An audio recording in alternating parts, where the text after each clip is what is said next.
They continue to die. For a whole month now, this so-called fortress has been under siege, with a rampart of corpses around it. Every day it grows higher and higher. Whole regiments have already fallen here to the glory of the German army.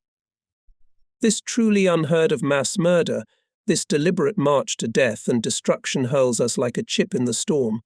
Heart and mind are trying to understand what is happening, to fight against it, but cannot comprehend it, swinging between for and against, coming closer and closer to the truth. The question why is impossible to answer. It has long been clear to me that we are defending a hopeless position. We should have at least foreseen it. But what would have changed? And what exactly does life even mean? It ends someday anyway. But if this death, this sacrifice had any meaning? Behind in the rear they're probably building a new line of defense, and we're to serve as a breakwater until it's built. For sure? No, probably. But wouldn't we bind the same, and maybe even larger Russian forces, if our entire Sixth Army began to withdraw to the west? For then the Red Army, not knowing our quite definite intentions, would be forced not only to throw strong divisions towards our troops and pursue us with motorized units, it would have to send out strong guards parallel to our movement to be able to parry any unexpected deviation. So even then there would still be the possibility of creating a new line of defense. Or does our command expect to master the new situation so as to knock the Russian trump cards out of their hands? Goth is approaching, there is no doubt about it now. Only the pace of approach is very slow, and all sorts of surprises are possible. They say Seydlitz a few days ago again said that the cauldron will never break through neither from the inside nor from the outside. It can only last until mid-January, at best until early February, and then the end. But even if we assume that the advance of the unblocking troops from the direction of Rostov will be successful, do they seriously believe that we will hold out here for so long? Yes, kidneys cling to every scrap of land, that's true. But the soldiers lying under mortar fire today are not the soldiers who fought a month ago. Those have long since turned into frozen corpses, which serve as a rampart of defense, a bullet-riddled bat. And those who are still standing in the trenches or looking through the embrasures are soldiers from the supply lines and rear services. One day there won't be any of them left. What then? Do hundreds of thousands really have to die for the sake of one point on the map? Sometimes a terrible thought comes into my head: we must die here because they want us to. A monstrous thought, I confess. But with the methods of our propaganda and its love of beautiful words about sacrificial death, the death of our army, rightly so, is very useful to spur the people tired of war and cause in them fanaticism, thirsting for revenge. Yes, the press will be able to present it favorably. Look, an entire army has sacrificed itself for the Führer, and the Reich, it is your sacred duty to avenge its death. We have already seen this on a smaller scale, when in Narvik the English fleet wrecked German destroyers. And we, those who are still standing here because we feel bound by our oaths and do not know how to help ourselves, will be turned posthumously into the Nibelungs of our time. We will be eulogized as the resurrection of ancient Germanic military loyalty. We will have to serve as an example and incentive for German youth. The young recruits, who at the beginning of the war were still rubbing their pants on their school desks, will emulate us in our madness and dazzle and rush blindly into the vast country in the east, toward their own deaths. And we would be a model for them. There is no end to the thoughts, but where they lead is already becoming clear.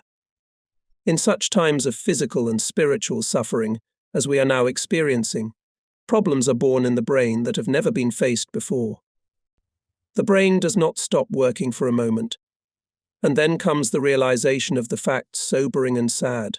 Sometimes you just grab your head, when in a rare, quiet moment you realize to yourself that you have fallen for the beautiful, just painted bright bait.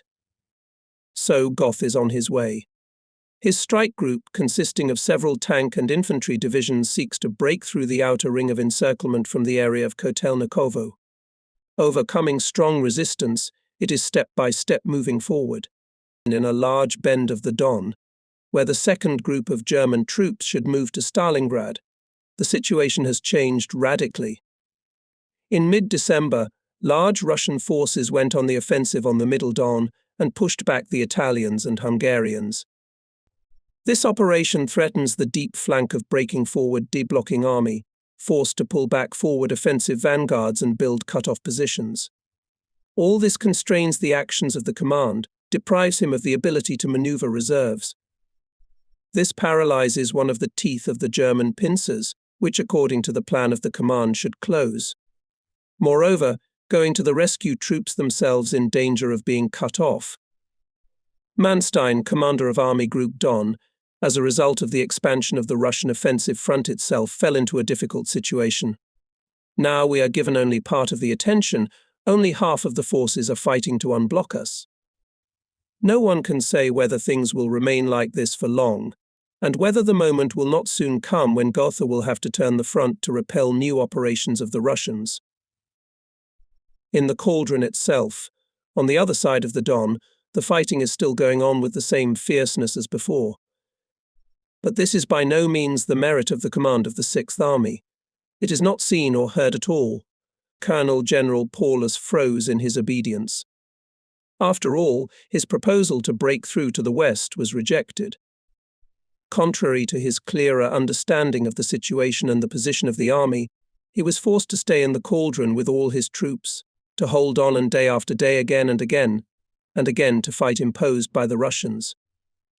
He did not find the strength to act independently against the will of the Führer and the instructions of the strategists commanding from behind tables with green cloth. He is silent. In fact, he has nothing to say to the troops. But his chief of staff knows only one thing: hold on and hold on again. Hold on at any cost, at the cost of whole companies and battalions, at the cost of thousands, tens of thousands, hundreds of thousands of lives. Fight to the last bullet, to the last horse eaten, to the last drop of blood. That's the order. The commanders have nothing more to say to their soldiers. There's no one better to carry out such an order than the Chief of Staff of the Sixth Army. He is the very embodiment of an officer of the German General Staff of the old school, a man who knows everything, foresees everything and calculates everything in advance. Mr. Lieutenant General Schmidt. He is at Paulus' grey eminence, a man who acts from behind the scenes and never appears on the front stage, but his will is embodied in the orders that require more and more blood. In everything one feels his callousness, his unwillingness to reckon with anything, his abruptness, which everyone speaks of. He is feared, he is called the evil spirit of the army. On the front line you will never see him, for that there are division and corps commanders. And they laugh to themselves at the polished orders that Mr. Lieutenant General issues in packs. Here, ahead, the necessary measures are dictated by the opposing forces of the enemy, the weather, knowledge to the smallest detail of the studied terrain, sometimes some small hollow, shrubbery, or the remains of a two-story building. Each commander sees for himself what to do with these orders. Meanwhile, in the city, the fight is still going on for every metre. The main objects of battles, the factory barricade, the factory Red October, with the Russian bastion shop No. 4 and tennis racket. On the northern cut-off line, our divisions are engaged in the heaviest defensive battles with a continuously attacking enemy.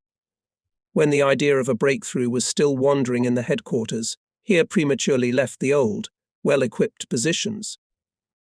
Spartakovka and Erzovka are in enemy hands, and the defense line now runs further south over hilly terrain.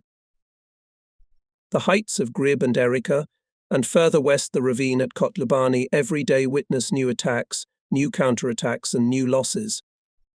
Only on the road Erzovka-Stalingrad, on the so-called tank route, lying more than 20 hit tanks of all types.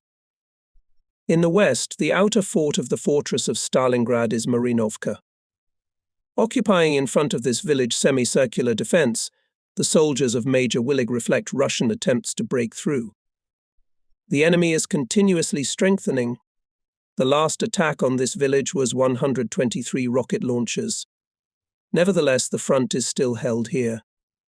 The positions in the south are also held under the same onslaught and at the cost of the same losses. The vital centre of the Sixth Army is still the nursery. Here at the airfield, airplanes land, bringing us the most necessary things. By the highest order, the supply of the Sixth Army is now entrusted to General Field Marshal Melch. But our stocks of ammunition, shells and fuel are so small, and the emptiness in our stomachs is so great that even a general with such a nutritious name cannot fill them. Enemy air defense is visibly becoming stronger. Black clouds of bursting anti-aircraft shells encircle the boiler. In addition, the weather has worsened. The number of arriving Junkers, Heinkels and Condors every day is reduced. We often see airplanes flying farther east, beyond the Volga, and not coming back. Detected by the enemy and falsely guided by him, they probably, in such weather, land somewhere on his airfields. The consequences for us are clear. The belt is tightened even tighter, motor transport is reduced even more severely, and firing on the enemy almost ceases. Doctors are short of patent medicines, aspirin, iodine, castor oil. You can't get cured that way, but that's no cure. In the midst of all these calamities is a general who does not want to neglect either conveniences or personal comfort. His station wagon in a camouflaged ravine is like a peaceful oasis. The parlour with its tables, chairs, curtains and drapes all stylishly, lovingly chosen. A sliding door resembling the fur of a harmonica leads to the bedroom. Here there is a wide, inviting-to-rest bed of Mr. General, covered with snow-white linen. And further on again behind the curtain is the toilet room with a washbasin, mirrors, glasses and toothpaste. Despite the winter cold, it is cosy and warm. Why wonder? Outside in the open air is an iron stove. Next to it is a soldier all day long. He only does what he throws wood and makes sure that the fire does not go out. A pipe runs from this source of heat into the wagon. Mr. General may be satisfied. The whole decoration is undoubtedly stamped with skill in arrangement and refined taste. You bet it can be strictly adhered to here. But he who lives like this, sleeping in warmth and comfort, cannot understand the needs of his soldiers. At best, he can make an understanding face, nothing more. Good night, Mr. General. Pleasant dreams. It is my humblest request when Mr. General will indulge in dreams of his homeland to pay my highest respects to Frau consort and Fraulein daughter. We will gladly hold our ground and willingly die for such chiefs. With this firm conviction, Mr. General can rest in peace. To fall directly into this idyll would mean no loss to us, rightly. In the midst of all these calamities there is another general during the offensive of his division. He gets drunk to the point of stupefaction, so that he cannot even connect two words and can hardly give orders over the phone with a slurred tongue. The corps commander finds him in such a state at the division's CP and immediately dismisses him from command. But is it possible to send a general home so easily? No, it's no good. The division doctor and the doctors of the medical company are in a quandary, but then they find a way out. The general is given a medical report. The wound, received in the First World War, causes him terrible pain, and therefore he has to constantly resort to nicotine and alcohol. Thus Mr. General can proudly go to his homeland with an unstained vest and receive honours there as a hero of Stalingrad. Ah, Mr. General, we will miss you so much with your image of a soldier slaughterer, with your well-deserved by others, Knight's Cross, and your always full glass. So far the two generals are the exception. Their subordinates are our camaraderie, and they are beginning to spit on gold-embroidered red collars. The distance due to education, rank and command power is increasingly disappearing in this stormy, thunderous corner of Europe. The epaulettes and polished mind are increasingly beginning to give way to the voice of the heart. Christmas is coming. There is no talk of holidays this time. There is no reason for it. Even a tree is not easy to get here, and not even a Christmas tree. In the end, an old pine tree can replace a Christmas tree. But even it can be found only after a long search. No wonder there are so few trees in the steppe. Besides, the weather is cold, and there is not enough firewood. Everything that was at hand was cut down long ago, cut down and burned in stoves. We should be glad that there is something at all. Berger takes up decorating. He takes up the task with a knife and scissors, diligently cuts out figures, stars and all sorts of things. Yes, it's going to be a sad Christmas in the cauldron. No presents, no surprises, only maybe from the Russians. And the field mail is unlikely to deliver anything to us. It has essentially ceased to operate. True, sometimes it manages to send some news from the cauldron to the homeland with a transport plane, but it happens rarely. It must be very lucky. And from there one sack of mail arrives at best. Last month I received a single letter, and I know that my wife writes to me daily. It is horrible, while still alive, to slowly die to the outside world. Once in a while there is some sign of life, some reminder of yourself, and then you are silent forever. We are already off the stage of world history, though still alive, though we have never stood so sharply illuminated by the light of its ramp as we do now. The whole world is watching us, anxiously awaiting the outcome of this battle, which in its severity, its duration, the number of troops involved and its decisive significance is unrivaled. And yet we still have only the last threads of connection with the outside world. But the outside world has not forgotten us. This is evidenced by the increasing enemy artillery every day. It is evidenced by the radio, calling on us to hold out to the last man. It is evidenced by the decreasing supply by air every day. We have nothing. Soon we won't even have the strength to shout for help. For all of us sitting in a mousetrap, Paulus is doing it. He radios day after day, help, help, help. It's the only sign of life we have. And this Circe signal reflects exactly what we think about day and night. The will to live is not yet broken in us. It's broken, yes, but we don't want to die. Even if they keep telling us that we are an example of the heroism of the German soldier, and our death is honorable. Franz came to see me today at an unusual time. He is excited, completely out of control, swearing and shouting so that I do not even immediately understand what is the matter. It turns out he was furious about a letter, one of the few we still get. Oh no, I'm not that stupid. The trick will not work. Transfer me to Dnipropetrovsk. Mr. Captain, isn't this unheard of piggishness? I start asking questions. Franz answers, then shows me the letter. It's clearly and understandably written. The firm in which he served before mobilization into the army transfers him for the first 3 years after the war as an engineer in Dnipropetrovsk. Objections are useless. And now please obey. What did I fight for here? To be exiled like a modern-day slave. I'm not some cannon fodder like the Romanians who die here for us. What does for us mean exactly? Until today, I believed. That's why I took part in this circus, even when I was sick to my stomach. I told myself, this is good for all of us, that's why I got involved. But here it is written in black and white. We are as much a tool for others as these Romanians, Italians, Croats, and all these auxiliary peoples I can't remember the names. I voluntarily return to the front, and these fat-bellied people sit in the rear and decide to transfer me to Russia after the war. Is it worth coming home after the victory? Grab your stuff and go to a foreign country again. I'm trying to calm him down. The last word hasn't been said yet. We'll find out when we get home. No, it's all cleared up for me today, right now, right this minute. Let them kiss me on the 1-by-1 and crosswise. I'm not risking my head to be exiled to the wilderness at the end. I'll show them all. If I come back, let them beware. I'll pay you back. I'll start at the top with these people. They sent us to conquer this country so they could reap the rewards.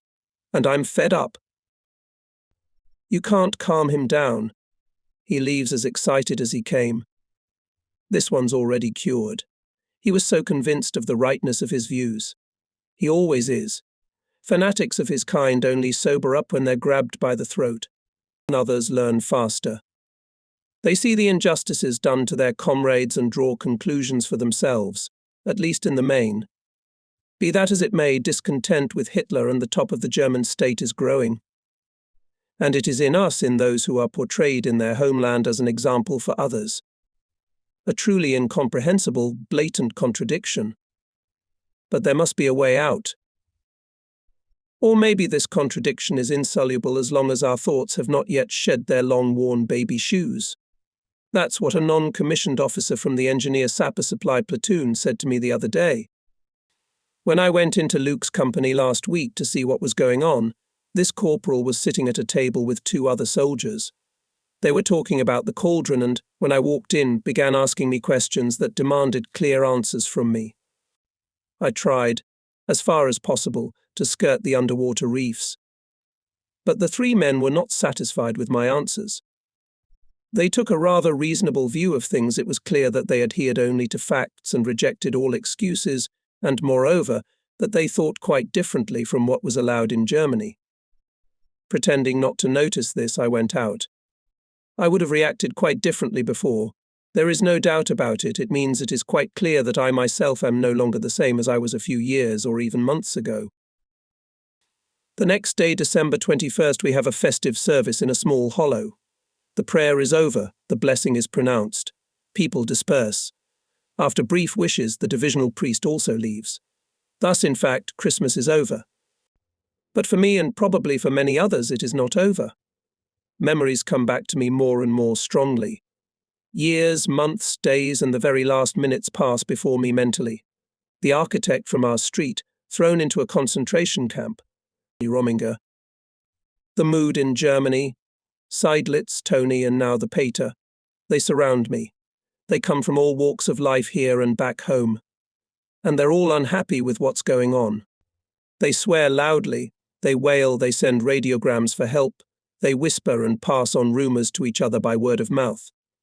There is probably no one among us who is satisfied with everything right now. Not that I know of, anyway. But then why do we put up with this oppression? To live the way we don't want to live? Why do we obediently, with all the zeal of service, carry out the orders we are given? Is it only war and unusual condition that makes us do this? After a long negotiation with our 1A, after all this waterfall of words that fell on me, I still managed to get permission from him to visit our wounded at the divisional infirmary. All right, my blessing. If you want to go, go. Leave Fiedler in charge. Quickly fill up the car with the last drops of gasoline. If we don't get more gasoline, and Glock doesn't have it by chance, or if the mine fuel exchange doesn't burn out, we'll soon be done with travelling by car. We'll have to travel only on foot. But there is enough gasoline for today. Immediately after breakfast, I leave together with the doctor. We stuffed in our pockets a few bars of chocolate, tubes of candy, cigarettes, and the last letters delivered by field mail, only 20 of them for 100 of our wounded, who had to stay in the cauldron. Chocolates are only given to those in close combat. But we managed to save up a little, as it is always given according to the number of active bayonets as of yesterday, and during that time someone is always killed. I saved these little things especially for today's trip. They're real gems, more expensive than whole chocolate sets back home. Our first objective is the Divisional Medical Center. It's located halfway to Razgolievka. They are capital buildings, a former school with annexes. They are located high up and can be seen from afar. We can't get to the entrance. We have to get out of the car before we reach the entrance 50 meters away. A lot of sledges, trucks, wagons bringing the wounded, sick, frostbitten. Some waddle by themselves, others are led under the arms, most are carried on stretchers. One by one they are sent to the emergency room. Here is a long line, the end of which is not visible. Young and old, officers and soldiers, seriously and slightly wounded. Many died on the way. To the right of the large building stretches a snow wall 2.5 meters high and 30 meters long. There is a narrow passage in it. Through it the orderlies carry out the dead, then with empty stretchers return for the next one. The ground is hard, the shovels are blunt, the labour force is absent, and those who are available are too weak. The matter is simplified, the dead are piled with snow. Snowdrifts grow, so there is a closed snowdrift. Here they lie, the dead, petrified by the frost, stretched out or curled up, without legs, without arms, with bandaged heads, with eyes closed or staring up at the sky, with clenched fists or distorted faces, grinning yellow teeth in open mouths. Death had made them all the same. Stooped cheeks, bodies skinny with hunger. No sooner had a man breathed his last breath than 4 hands grabbed him. The dead man was dragged from his bunk to make room for the others who were already waiting outside. Here, in silence, the dead man is thrown in with the others who are already obediently lying in silent formation, a couple of shovels of snow, and the next one is ready. The sinister monument of human grief and suffering, of deliverance from terror, coercion and persecution, grows up to the sky. It is still hidden from human gaze behind the snowbank, but it grows higher and higher, unstoppable, every hour. Those who stand before it today, tomorrow, perhaps, will themselves lie in the next layer, and the day will come when everyone who passes by will see this mountain of stiffened corpses. And such thought-provoking monuments grow cautionary in many places wherever there is a white flag with a red cross. This flag, promising help and salvation, has become a symbol of powerlessness here. Doctor Blankmeister, commander of the ambulance company, stands at the entrance and takes in the parade of the doomed. Pale yellow, with an almost absent look, he extends his hand to me. You can see that he is falling off his feet from fatigue. He complains to me of his sorrows. At first, the wounded could still be evacuated to a field hospital, and some of them by transport plane even to the deep rear. Now it's all over. All the rooms are crammed with wounded and sick. Each place has 2 or 3 people. The room we enter resembles an anthill. It is swarming with soldiers, officers, doctors, wounded, sick. Right on the floor, in semi-darkness, in the draught lie endless rows of seriously wounded. Between the stretchers cannot even pass. In the stinking air there are moans and complaints, sobs and sighs. Suddenly there is a violent shout. And again behind, where it is completely dark, the soldiers are screaming in pain, calling for a doctor, shouting, swearing, cursing everything in the world. One is praying, the other only shouts shit, stinking shit. One tries to get attention with a commanding tone, others beg and nag. Some lie with their eyes closed, apathetic and listless, probably unconscious, right there and dying, waiting, hoping, while help in white coats passes by. 2 orderlies take the dead man by the legs and arms, carry him out into the snowy carriage to where others are already lying under the snow. A place is vacated. New stretchers are brought in, and voices of different strength still drown each other out, young and quite childish, boyish, then low basses. When one hears this bacchanalia of prayers, blasphemies, appeals to wife and mother, and the foulest of trench swear words, one feels as if one has entered a madhouse. Here as in, and there heaven and hell are neighbours, and so it is everywhere. In a long, primitively equipped room is what in normal conditions is called an operating room. Tables and 2 folding tables with brown rubber oilcloth, prehistoric dumps that belong only in a museum. Surgical instruments and dressings are spread out on a school bench. To the left, in a locker with outdoors medicines, in front of him basin for washing. On both operating tables, day and night work is going on. 3 doctors in blood-splattered coats, looking at no one and nothing. There is no shift for them. They cut, saw, amputate until they collapse from fatigue. In a month, 1,500 people pass through this room. You can imagine the extraordinary amount of energy doctors need to cope with such a flow.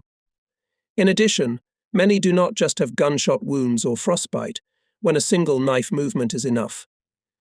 Most are wounded in close combat, and their bodies are strewn with many hand grenade fragments that must be patiently retrieved. Others are so mangled by aerial bombs and shells that amputation is necessary. Many cases require hours of great exertion and self-sacrifice on the part of doctors. An adjacent room, a former school classroom, is occupied by those suffering from starvation-induced exhaustion. Here the doctors have to meet with such unknown phenomena as swellings of all kinds and body temperatures below 34 degrees. Those who have died of starvation are carried out every hour and laid in the snow. Very little food is given to the emaciated, mostly boiling water and a little horse meat, but only once a day. Blankmeister himself has to travel to all the nearby units and food stores to get something to eat. Sometimes you can't get anything. Bread is almost forgotten here. It is barely enough for those in the trenches and guards. They are entitled to 800 calories a day as starvation ration, on which you can only last a few weeks. And yet the wounded, lying huddled in this abode of grief, envy those who do. We pass through all the rooms, walking from bunk to bunk. There's some Christmas greenery on the walls. Some of the bunks have pictures, wedding and family photos, wives and children looking at someone who is almost immovable. And he himself is quiet, eyes closed, a peacefulness already on his face. Others have pulled the blankets over their heads. They don't want to see or hear anything. They are fleeing from reality. But the harsh reality does not let them out of its clutches. From under the blankets you can hear moans, sobs, invisible tears pouring there today, on Christmas Day, on this holiday of love and joy. They would like to cry out their pain to this feral world, where the words peace on earth are mocked. Their hearts bleed, but their lips are tight. They know that their neighbor is going through the same thing. They know no one can help them.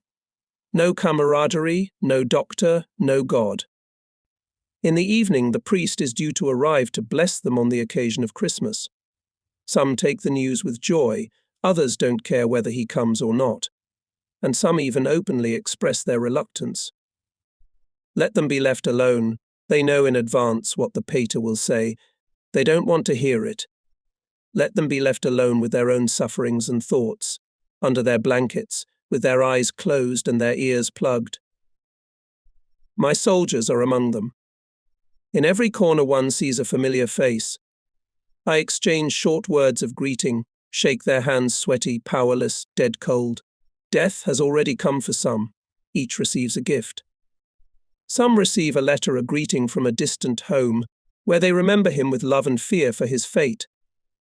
The letters are almost snatched out of their hands, frantically opened, run their eyes, swallowing tears with difficulty. And the unfamiliar soldier lying next to him squirms in pain. He sees only chocolate, something edible. He is hungry, and no one has taken care of him. I'm talking to a soldier from the 3rd Company, and his neighbor is looking for lice. Nothing in the world interests him anymore. Concentrating, he clicks one after another, another,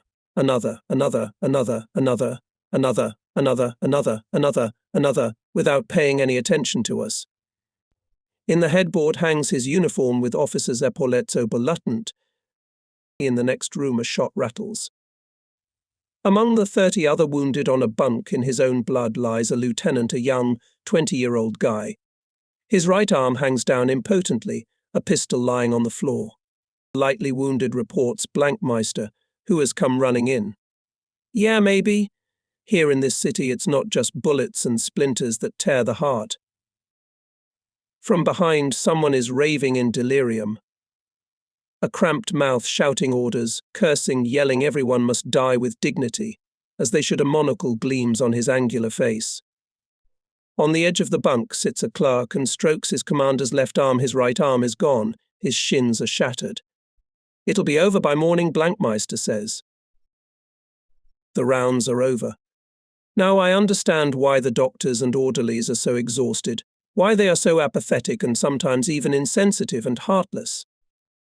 He who works here day and night tirelessly must have nerves like wire ropes. He becomes deaf to suffering and pain, to pleas and complaints, ceases to notice wounds and blood. To him they are no longer people. To him they are cases, only cases. He diagnoses abdominal wound, lung wound, crushing, gives orders, amputate, operate, bandage, and after examining some of them, says we can't help them, they'll die anyway. Here they mechanically register, mechanically work, mechanically move on to the next case, and in the end the doctor himself becomes a machine. This is natural. At parting, Blankmeister tells me that some men of my battalion are lying on the dressing station on the other side of the Tatar rampart. He happened to hear about it from another doctor. Since I want to visit all my wounded, if possible, we go there. We've saved some chocolate and a couple of cigarettes, so we won't come empty-handed. Not a quarter of an hour goes by and we're there. Everything looks different from Blankmeister's. not just because there's no white flag with a red cross. A small signpost and trampled paths and a snowbank tell us that there is a kind of infirmary here. The whole dressing station is located underground, dugout after dugout, and in front of them some pathetic shadows, skeletons, on which the skin barely holds on. The commander of the sanitary company also tells me that because of the lack of space cannot take new wounded. The frostbitten ones haven't been taken for a week, because there's no ointment. The dead are stacked in a snowdrift here too. We see them as we follow the young doctor captain into the operating room. Several crates stacked together, with oilcloth draped over them. An automobile headlight casts light on a groaning soldier. From the tools I notice only an iron saw, obviously taken from the emergency aircraft equipment. 2 surgeons are attending to the wounded man. Their gowns resemble butcher's clothes. From weeks of wear they have become grey and yellow, covered with brownish-brown stains. One takes an ampoule, wants to give an injection. But the liquid is frozen. The ampoule has to be warmed in his mouth. Although the tin trough is burning with flames, down here it is dog-cold. The frozen earth walls are covered only by thin planks. The assistant holds out a syringe. The operation begins. The doctor makes a circular incision with a scalpel. I do not have time to wait for the end of the operation, and I go looking for the men of my battalion. I go from one dugout to another. As at the division infirmary, there are a few green branches somewhere for Christmas. Everywhere we are greeted with curious looks. And when we find any of our soldiers, their faces light up with joy. For them our arrival is a Christmas present. For many it's the last joy because they die here too. Doctors and orderlies are so overloaded that they notice the deceased only a few hours after death. During their rounds we get into a dugout, obviously intended for the lightly wounded. Some lie on bunks, others wander about, stumbling and grasping for air apparently due to hunger and general weakness. There is no answer to my greeting, nor do they answer my questions. A field sanitary officer hurriedly leads us away from there. Mr. Captain, these are men with head wounds. No one can help these poor people anymore. Sterile dressings are all we can do for them now. It's a suicide dugout. But sometimes they still live a day or two, get on their feet, wander around the dugout, no longer conscious of anything. In farewell, I would like to wish the doctor a Merry Christmas and ask him to pay a little attention to my men. In the doctor's dugout there is a blinded soldier. Now he will be bandaged. The comrades who brought him in have quietly disappeared. The poor man stands like a foundling, groping objects with his hands searching, helpless. It turns out, moreover, that he has been robbed of everything he had. In despair he laments and cries, weeping for friendship and comradeship, in which he believed, for his fate and for everything in the world. After all this, is it really worth living? It is especially bitter to realize this today, on Christmas Day. On the way back, I can't help thinking about what I've seen. We can write off our wounded, we can write off not only our battalion, but the whole army. We used to receive more or less large replenishments only at the expense of convalescents from hospitals. But that's a thing of the past now too. But what can be done in a cauldron where we, so to speak, cut the bough on which we are sitting? By writing off our wounded, we wrote off ourselves. In my dugout I'm in for more surprises. 2 young officers are assigned to the battalion. They report their arrival, Lieutenant Tush and Lieutenant Hurtgen. Both are fly-ins. That's what we now call all officers and soldiers airlifted to the cauldron. They came to the kennel from the Don Officers' Reserve. They tell about the confusion in the area of Milarovo and Voronezh, but nevertheless are full of the brightest hopes. Judging by everything they know, Goth has enough forces to get through to us. It's only a matter of days. Both of them are willingly prepared to put up with a little inconvenience in the full confidence and proud consciousness that they too will be at these joyous events. Tush is only a week old from Berlin and can tell the latest news about what is going on in Germany. There they have no idea of the catastrophe that is already looming here. They only know about the Red Army's winter offensive. Yes, of course, they talk about it, but disparagingly, of course. No idea of the scale of it, of the events on the Don, of our encirclement. And Tush and Hurchen themselves only in Rostov received clear information about the situation. They imagine the boiler as someone who has never looked into it in his life. In their opinion, our defense front is stable, ammunition stocks are huge, and food supply is sufficient, of course. Some things may be lacking, but in general quite well. Long-haired Hurchen even declares categorically, well, I will never eat horse meat. I leave it to Berger to enlighten both flyers about the actual situation he can do it, and move on to the next unexpected Christmas present. I am presented with another officer, an elderly Oberleutnant, short in stature, frail in build, red-nosed. He's from a construction battalion that worked somewhere in the northern cut-off positions. Surname Luniberg or something I couldn't hear. He's here on behalf of his commanding officer to report to me at Flowerpot tomorrow morning. 3 companies of the battalion. He asks for instructions as to where they're to be stationed. Yes, I suppose my army will soon grow into a small division. The remnants of my battalion, a company of bakers, a cattle platoon, both companies of Romanians, and now these 3 construction companies if it goes on like this. Soon there will be no ravines nearby to accommodate all the soldiers in small dugouts. So far, it's still working. The construction battalion will have to be placed near the Romanians. Imig goes to show the place to the Oberleutnant. But a third surprise awaits me. The table is decorated with greenery. In the center are several rows of malt candies. Next to it are Christmas cards from officers, non-commissioned officers and enlisted men. It's Christmas Day, and we're in such trouble. Everyone is busy with only themselves from morning till evening, and sometimes midnight. Everyone's heart is heavy, and yet they thought of me. They didn't forget. I am happier at this moment than if in peacetime I had received a ticket for a round-the-world trip as a present. Berger tells how he managed to get malt candy. Not far from shop no. 7, in an open area, slightly covered, stands a vat with a syrupy viscous mass. Although this point is viewed by the enemy, and is regularly shelled by machine gun fire, soldiers keep running there with canisters, filling them with the black liquid. At the same time, there are losses: the infantry 3 killed, and we just 1 wounded in the leg. Then we decided to try to make something out of this liquid.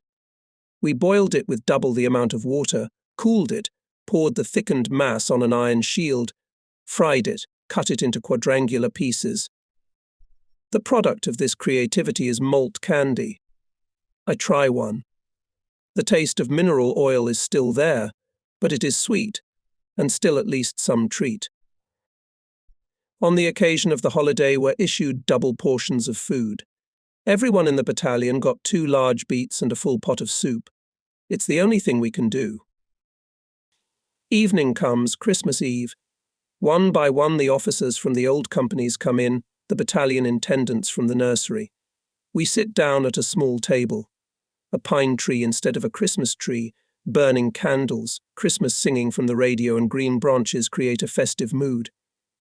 But the conversation does not go well, although we share our memories of the Christmas war days on the Saar, on the Marne and on the Donets. We also remember how we spent Christmas with our families then, 4 years ago, and even earlier in peacetime. The conversation stops every now and then.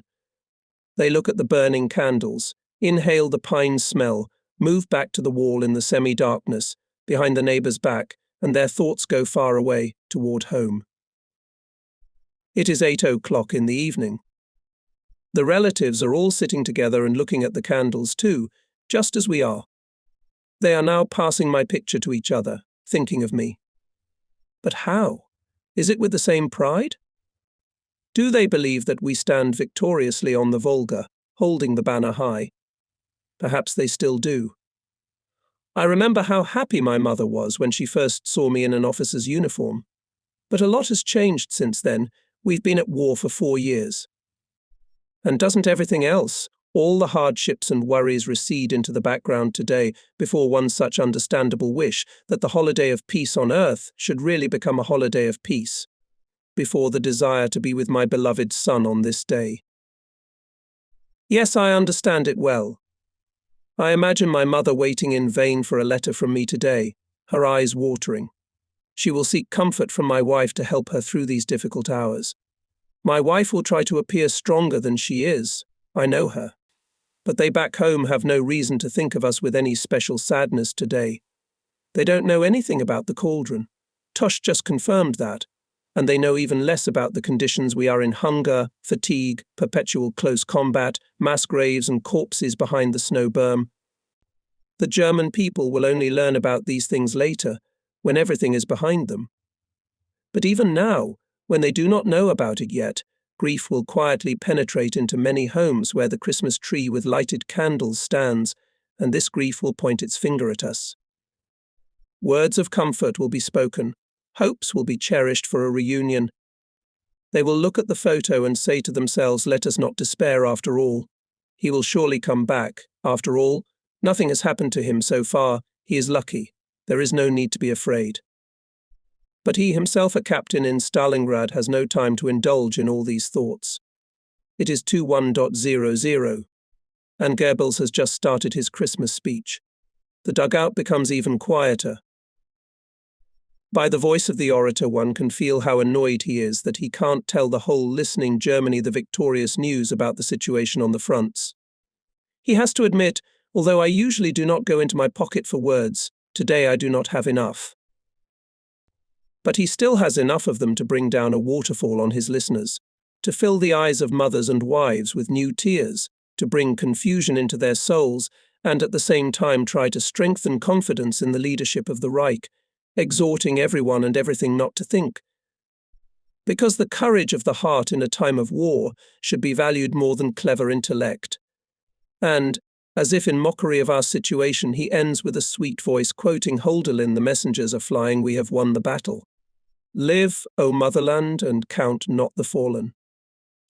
With a bitter feeling we listen to this meaningless speech. Goebbels, who for many years was able to turn defeats into successes on paper and mask disappointment with high-flown words, has nothing to say to us today. Only one phrase really sounds appropriate: "We know that a turning point has come for us, and now it is all a matter of understanding this, and acting accordingly, of realizing that fate has long been testing us whether we are really called to lead the world." Yes, that's right, fate has been testing us since the last days of August, and the preliminary results of this test have long been known in the Führer's headquarters. Only they are not published, and Goebbels also withheld them today. The time I wanted to talk to you has expired. Yes, that's right, time is up, and for us too. Standing before me is the Romanian Captain Popescu. Totally distraught and crying, he tells me the tragic news. His racehorse is dead, the very one for whom a special stable was built, and for whom the stableman always took a nap. Half an hour ago the captain found him tied up on the straw, with Mademoiselle's head lying beside him, and her hoofs cut off, which were all that was left of her. I can't help him, moreover. The valet has not identified anyone, but only says that it was the Germans. Our conversation is interrupted by a telephone call. Alert. The Russians broke through at the shop number 2, all forces there. Then it's business as usual. Movement of units to the front line, reconnaissance, combat readiness, counterattack. With the last ammunition we beat back the old trenches. In the first hours of the new day I'm back in my dugout, positions occupied by infantry. Franz with 50 soldiers stayed there as reinforcements. The rest are withdrawing. We have 2 dead. Emig is wounded, but lightly, a tangential wound to the arm. That's what Christmas is all about. But it's a good thing it turned out this way. Maybe it'll be quiet for a few days. We are advancing for that and for the dugout, for a roof over our heads. The lowest basement corridor is a splendid place compared to a hole in the snow. At 20 to 30 degrees of frost for this is worth going on the counterattack, shooting and rushing forward. And everything else is indifferent. And suddenly I feel that I can no longer. let others do what they want. Today, at least, I want to be alone. I can't listen anymore, do you remember? Do you still remember it's all empty talk? I want to celebrate Christmas alone with my thoughts. But in the morning, a Russian breakthrough at night makes me think. It would be better to move the construction battalion closer to the front line, to have a reserve on hand in case of unforeseen incidents. Perhaps in the White House neighborhood. There will be a few basements there to house soldiers. There you can move more or less inconspicuously, and the units there can be dropped to the front line at any minute, if necessary. It's only a few 100 meters away. I'm going to take a look for myself. Berger's with me. We survey the whole area. We run from house to house, from ruin to ruin, from entrance to entrance. Then we go up the stairs. Then we go down. Berger has a field book in his hands. He enters every empty cellar in it. Some cellars are completely dirty. Some are half collapsed, but everything can be put in order. We can not longer search and choose. Here we need to canton the whole battalion. We need every available hole. We are counting there are not enough cellars. We go down to one of the cellars again. We open the door. We see a dim light. Someone's here. My pocket flashlight's out. Berger lights a match. My God, this huge cellar is packed to the brim with soldiers. Everywhere you look there are soldiers, Romanians, Germans, Croats, Germans again. They lie stretched out on the floor or leaning against the walls, cramped together. Nobody moves. They look at us, but no one opens his mouth, does not utter a word, does not react to our arrival. I ask one of the Germans, "What unit are you from?" He yawns in my face, looks past me and doesn't even think of answering. Another match. Answer immediately. What unit? Now we get an answer. Get out of here and don't bother us. We didn't invite anyone and we don't want to see anyone. What? Answer my question. Well, if you must know, we've had enough of this shit. We don't want to lay down our bones anymore.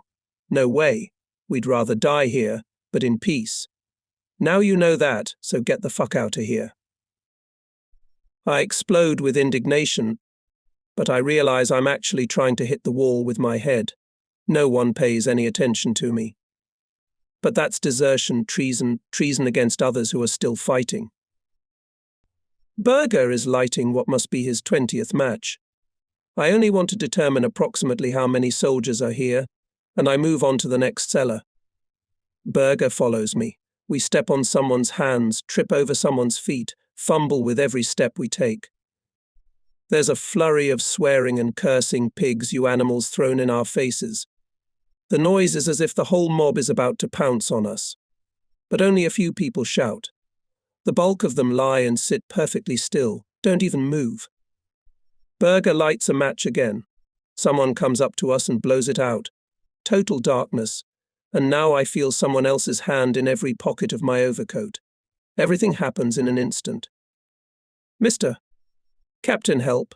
My clothes are being torn off," shouts behind me my adjutant. There is nothing to think about. I strike with my fists and feet wherever I can, shake off those who are holding me, strike back, and make my way forward. I manage to get free quickly, but I can still hear the horse struggle behind me. I rush to the rescue. A few blows with my fists and feet on the rolling heap, and now Berger, too, is free. Somewhere in the depths a candle lights up. Only now we see how huge this dungeon is. At least 100 men are hiding here.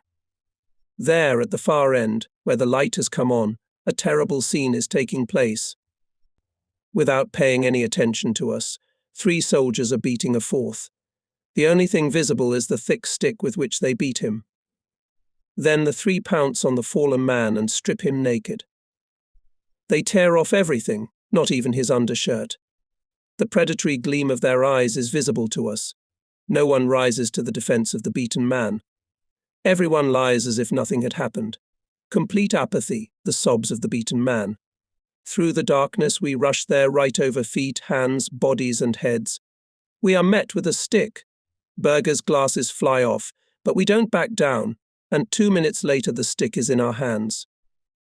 I'm throwing punches in all directions. With the stick, we're finally making our way out. That went better than I thought it would. Only a few hands are trying to hold us back. And the rest, as before, lie and sit motionless. This is the grave of the buried alive. These are soldiers who once went to war, soldiers who once won in Poland, Norway, France, the Balkans, and at first here. They no longer believe we can get out of here. They have already ended their lives, these men in their 20s and 40s who have their families waiting at home. I should have reminded them of their camaraderie. But I immediately think of the infirmary, and I don't feel like yelling anymore. Here as there they lie just as huddled together, miserable, hopeless. Here they are just as written off as there, with the difference that there is still registration at the Teta shaft. If it weren't for that, the basement could well be mistaken for some kind of ward for the mentally ill. And this basement is not the only one where such people have found refuge. After all, not only one of our divisions, but the entire 6th Army. What will happen next? And who is responsible for all this? The command? Yes, of course. It is it that has always only ordered, demanded, driven forward. It is it that made us starve, saying that only for a few days. It is it that withheld from us what it knew or should have foreseen. And us, the other officers? Did we ourselves say anything to the soldiers about our doubts? New Year's Day, 1943 The new year began, and hope and faith in the possibility of soon get out of the deadly encirclement ended. Operation Gotha remained an episode with a tragic outcome for our future. Shortly before Christmas, the spearhead of the advancing wedge of D-blocking troops approached us at a distance of 40 kilometers and reached the boundary of Myshkova. Soldiers on the southern front of the cauldron could see through the treeless steppe how bombers were dive-bombing in the distance at night. A keen eye could distinguish gun flashes on the other side of the Russian ring. The commander of the motorized and tank formations, which were to break through to meet the advancing army, only waited for the moment when it is on a wide front to reach the planned boundary. He was already sitting at his command post on the road Dmitrievka-Pitomnik, leaning over the order to attack. The strike was to be made in the area between the 3rd and 29th Motorized Divisions, but at dawn on December 28th, Goth retreated. On the middle dawn, Russian broke through the front of the 8th Italian Army. To cover the northern flank of the army group, Manstein ordered the transfer of the 6th Panzer Division to the 3rd Romanian Army. This decisively weakened Gotha, who could not resist the onslaught of the enemy's operational reserves. Losing heavy losses in men and equipment, he had to retreat with fighting, and this retreat has not yet been stopped. Our fate is sealed.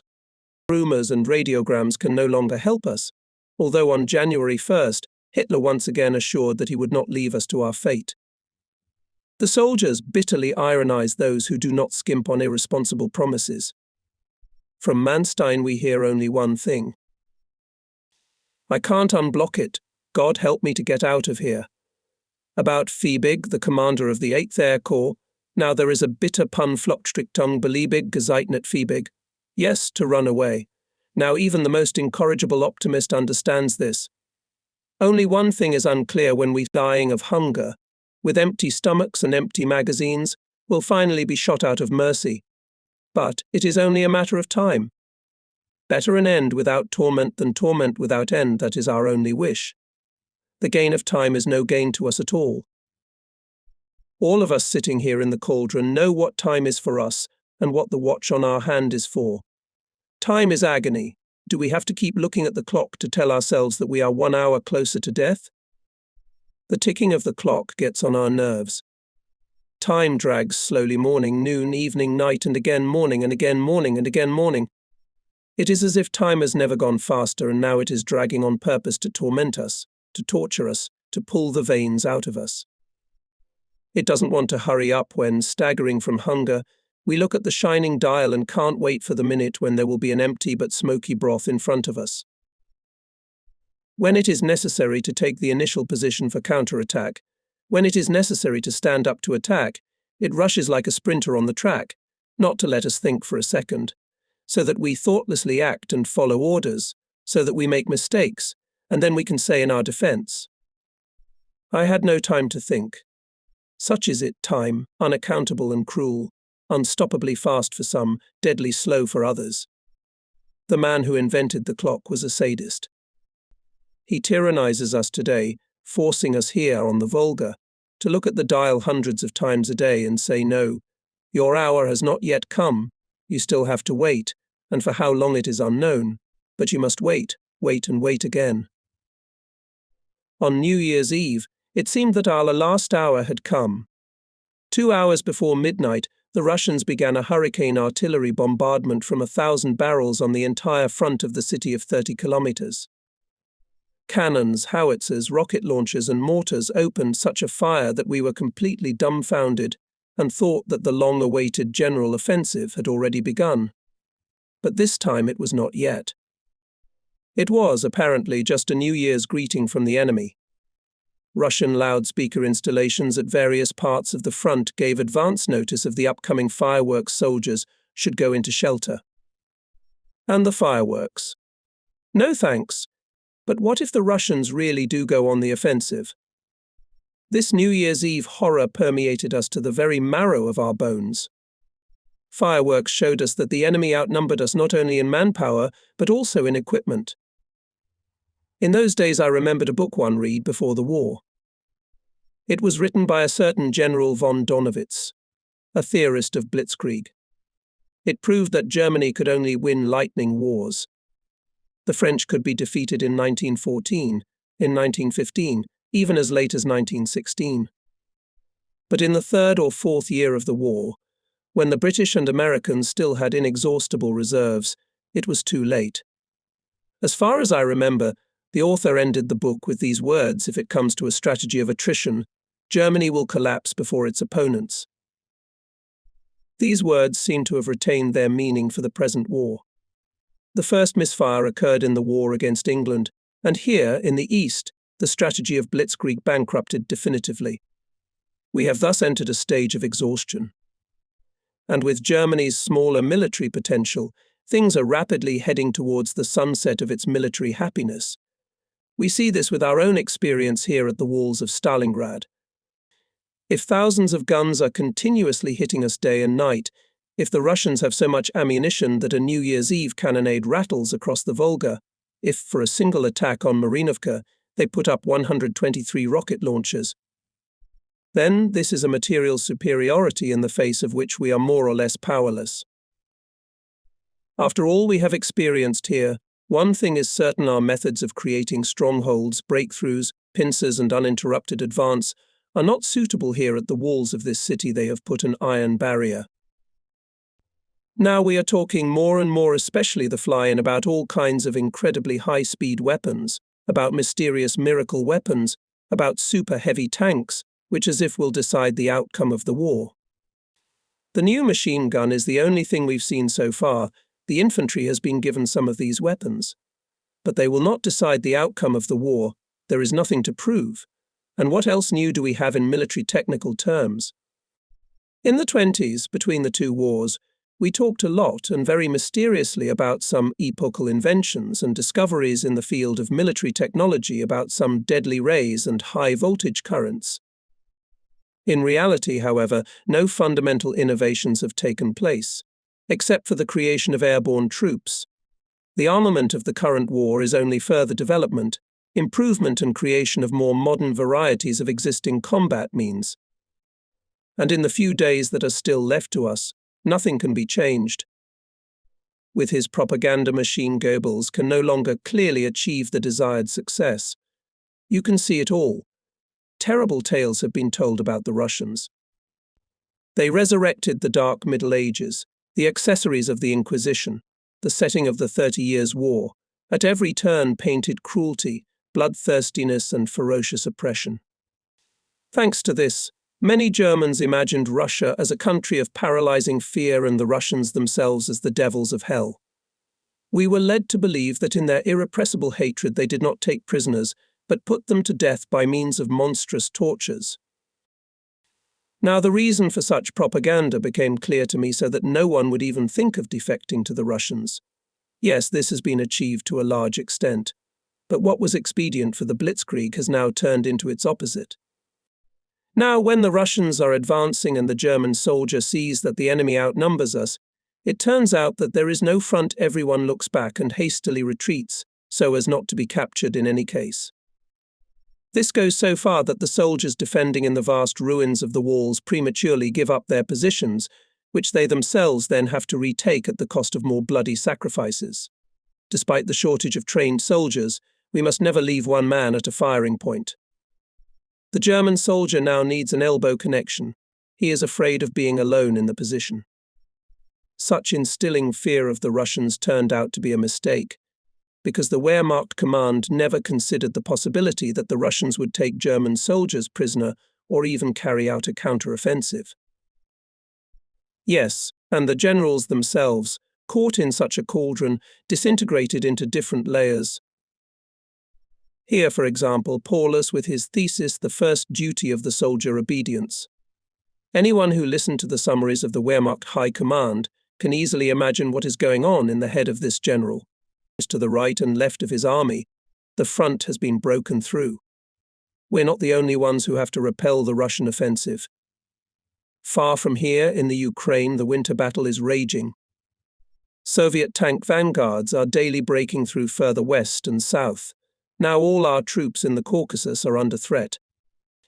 In this situation, Paulus probably believed that by holding positions on the Volga, he will be able to shackle a large number of Russian divisions, and thus weaken the pressure exerted by the enemy on the Don and Donets. This was probably the motivation for his actions. But where our lives are at stake, we cannot reckon with the correctness of artificially drawn strategic conclusions, even if they are correct in the abstract. Paulus is first of all the commander of the Sixth Army and is responsible for this, and not for any other section of the front. Here is General Seydlitz-Kurzbach, commander of the 51st Corps. As early as November 24th, he advocated the immediate breakthrough of the army from the encirclement ring, and even sent a memo to the command of the army group. He demanded this, and later, he even now requires the army commander to make a decision on the breakthrough to the southwest. Against Hitler's orders, only out of a sense of responsibility to the German people. To what extent this decision should serve as a signal for general disobedience to Hitler, the secret of the general himself, it will not reveal even the future. And Seydlitz is not alone. A number of generals share his thoughts. The other generals are the ones who let others think for them. For them, an order is an order. The Führer commands, we obey. Hitler is an extraordinary phenomenon for them. With primitive means of violence by the right of the strong, he destroys one world and builds another on its ruins. This world will be Germanic, and we all, as loyal paladins of the Führer, will bask in the glory they believe. After all, it was we who won the battles. We climbed higher and higher up the ladder of ranks and honors, became generals, German generals. And what would we have been in peacetime? At best, we would have reached the rank of chief of a conscription district. So let us be grateful to the Führer, and he won't leave us his favors either.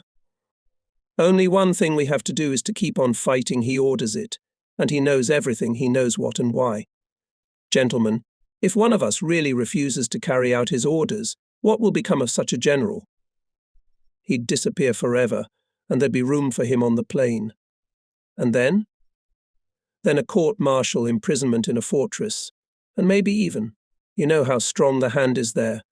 If we don't want to destroy ourselves, there is only one thing to do: obey. Obey and obey again. General's hands, discipline applied to the visor of the cap with a gold cockade. A chorus of voices unanimously pronounced Jawohl, and a whole row of German generals round over the left shoulder march, is sent to carry out the order. January 7th, just before dawn, I'm called to the phone. Says one a division. Please come to me immediately. The other commanders are on their way. I arrive in Razgulievka. Around depressed faces. Here is also Colonel Eichler, Major Schuchart, commanders of Reconnaissance Battalion, Anti-Tank Division and Communications Battalion. I'm the 7th. One regiment is no longer there, he disbanded, and Lieutenant Colonel Wolfe on illness evacuated by airplane. After me are the head of the personnel department and the head of the rear of the division. Now everyone is assembled. The first staff officer goes to report to the general. Von Schwerin looks very serious and sick. Nodding his head greeted us, and without much preamble takes a seat at the head of the table. Gentlemen, the reason for today's meeting of commanders and chiefs is sad. Our infantry division is being disbanded. Effective immediately. Before we part, it is necessary to find out everything to the last detail, because I have been summoned to the army commander for today, and tomorrow I have to leave by the highest order. I have nothing to tell you how hard it is for me. That's great. It's like a bomb exploded. So our division is disbanded, scattered in different directions. The division in which we fought all over Europe is liquidated, far from its rear garrison. In short, with a stroke of a pen, what had hitherto bound us all together is severed. In each unit there are still a few men who have been fighting in this division since the early days of the war, so few of them left, but that binds them even more tightly. And now to part with them. For 2.5 years I commanded a company in my battalion, and now for 3/4 of a year I have been its commander. I not only know the names of the soldiers, I know them. I'm the 6th Battalion commander and the last. It's bitter. But doubly bitter when I think about the fact that it was under my command that the battalion suffered the greatest losses on the Don and here, at Stalingrad. From 730 men remained a double-digit figure. This force disintegrated into pieces in my hands. I could not hold it, and now it's all over. I call myself a commander. I've just become a major, but in reality I'm just a speck of dust. No amount of rank will help. No, it's not the stroke of a pen under an order that eliminates us. We were liquidated by what happened here, at the walls of Stalingrad. For months, the division no longer exists, and without this order. The general says. Only one regiment remains. It is transferred to the 305th Division. In it will be reduced to the remnants of our unit's infantrymen, sappers, scouts, and communicators. Artillery regiment and rear entirely transferred to the neighbouring division. Worst of all, the anti-tank division, it is disbanded completely. Officers and privates of the division headquarters depart with the general. With them together and the commander of the communications battalion. Except for the units that are transferred completely. All commanders are transferred to Eichler's regiment and used there according to the need, regardless of their specialty. And for you, the general turns to me, I have a special surprise. Paulus appointed you commander of the Sapper Battalion of the 16th Panzer Division. Your predecessor was killed. Hand in your papers quietly, and then report to the commander in person. In about 2 weeks, I think. So I'm staying in the cauldron. Great, I didn't expect anything else. I'm being handed a completely foreign unit. How strong it is, no one can say. Under the present circumstances, I was transferred to a completely unfamiliar unit, to a completely motorized battalion, where not a single gram of fuel could be found, and my old comrades, who would be so useful to me in the new place, were distributed among infantry units, regardless of their faces. That's all I really needed. Later today, the general finishes his speech. I ask everyone to come to my place for a small farewell party. After talking with Eichler and returning to the flower pot, I decide so Fiedler will command an infantry company, and Franz will take command of the regimental sapper platoon, the remnant of my battalion. Rembold, Tusch and Hertgen, Adejan and von der Heydt will go as platoon commanders to Eichler, and the doctor will take over the so-called supply company, which consists of 200 lightly wounded men. Berger will stay with me. Him, Glock, Lenz, Tony, and also Baseman will later be taken with me to the battalion. Everyone's face was stretched out. It couldn't have been otherwise. The idea that our battalion no longer exists is particularly difficult to reconcile with Paul Fiedler, a freshly promoted captain, and Franz and Rembold, who has just become an Oberleutnant and a lieutenant. Even Hertgen, who has quickly acclimatized to the battalion, cannot hide his disappointment. It's a real pity, he says. Never mind, I'll see you in Koblenz, in the sky, or in Siberia. After a few hours spent in the general's dugout, where we indulged in reminiscences, we wished the general all the best, and he assured us. After a touching farewell, at which von Schwerin even wept a little, and after a sleepless night, when I was saying goodbye to that piece of the motherland which the now lost battalion had been to me, I went to the nursery on the morrow to give new orders to the units of the transport in person. Besides, I wanted to see on the spot how our property was faring. At the very moment when I cross the railroad at Gumrag, I see a long convoy of vehicles passing by the last houses of the village in the direction of Pitomnik. On the cars I see the Lorraine Cross, which is the distinctive sign of our division. On the front car, black, white, red flag, our divisional standard. Everything is clear. The division headquarters is on a long journey. I decide to see who and what is sent by air to the homeland.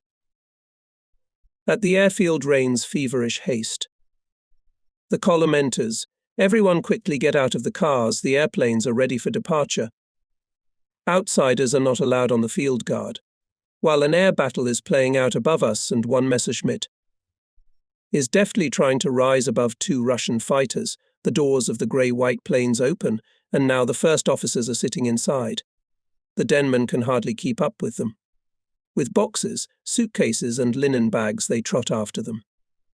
Two motorcycles are loaded into the airplanes. While they are dragged upstairs, and it is not easy, because the weight of them is solid, I have time to talk to the staff clerk, in whose eyes shines the joy of unexpected rescue. He is so intoxicated with this joy that he is ready to give the most detailed answers to all questions. The general wants to move westward as soon as possible after landing, presumably in Novocherkassk, according to orders, of course.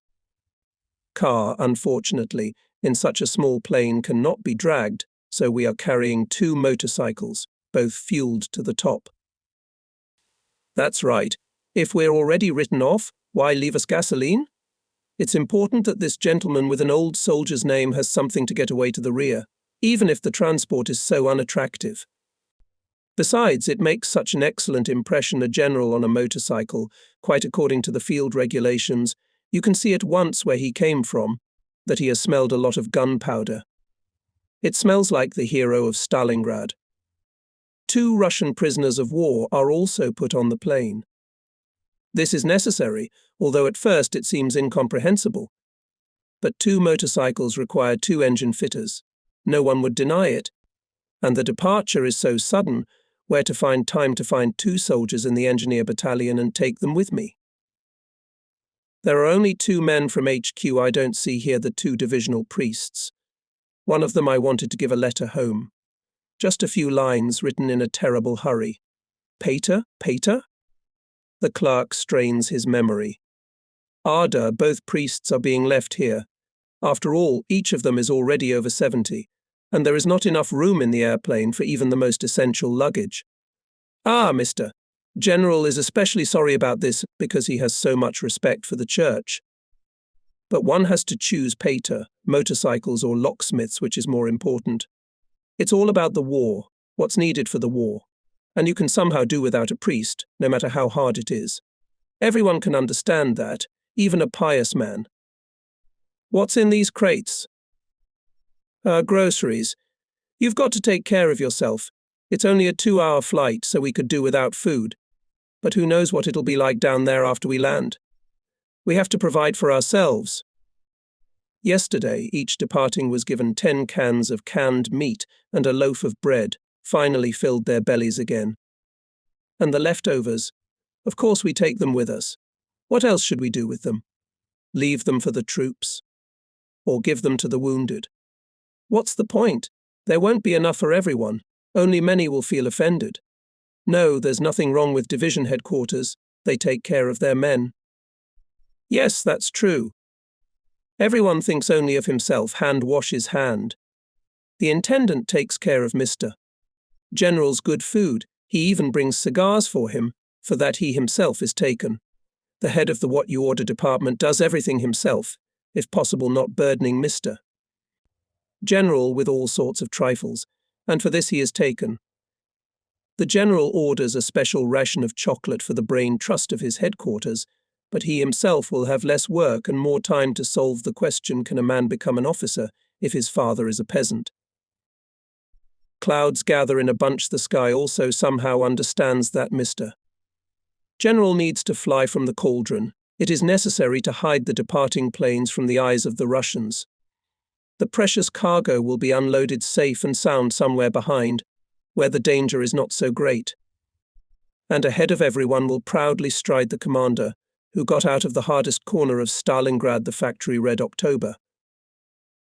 On the wide flying field you can see the dugouts covered with fresh snow. They resemble mole holes or anti-tank obstacles after a wave of tanks rolled over them. At the top of the stairs leading steeply downward, impatience itself stands in the guise of half-stiffened soldiers, gazing into the sullen winter sky, from which help comes at unbearably long intervals. A cry for help falls silently from their tightly compressed, whitened lips. They look like brothers raised by one harsh father war, and each of them has taken a hefty beating. They resemble each other to the point of indistinguishability. Individuality has been erased. Suffering and hardship have taken their toll on their stubbled faces. Deep wrinkles in their yellowed skin sharpened their bulging cheekbones. Wrapped in blankets and shawls with blackened bandages, they are one family waiting anxiously for rescue. As one snowflake is driven by the wind to another, I meet the gaze of one of them emerging from his underground shelter. Why, it's Dr. Huneman, my old friend Carl Huneman. He, too, has recognized me and is now approaching my car with short steps. We shake each other's stiffened hands. Don't look so surprised. I'm not one to snoop about airplanes, he exclaims. So what are you doing here at the airfield? I ask. I've just arrived and I'm waiting for orders for further assignment. I was at home in Koblenz for Christmas. No one there knew anything about the breakup of the army. On my way back to Berlin, I visited my brother General. I told you about him once. He made it very clear. We're here as decommissioned men. No one else can help us. Then why did you come here? Because we're death row candidates. You think it's voluntary? You're wrong. It's not what I wanted, believe me.